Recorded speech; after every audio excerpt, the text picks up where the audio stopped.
Of course, we all agree with the Home Secretary, but can we dig a little deeper? There's a reason why the Jewish community is by far our most successful immigrant community, dating from the end of the 19th century. They were determined and are determined to integrate into our society in every single way. But let's be realistic. There are some parts of our community, some communities, who don't integrate.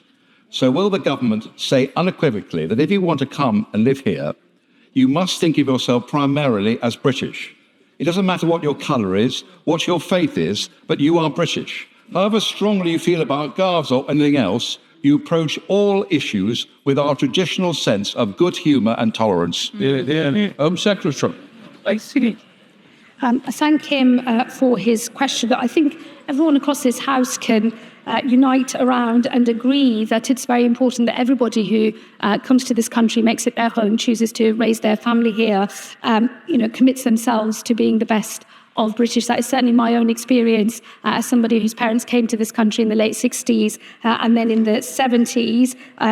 I think that actually the vast majority of our minority communities are very proud of being British. Every survey I've ever seen of minority communities asking them to describe their Britishness actually often finds a huge pride in Britishness and also our Union Jack, our flag, our symbol of our nation.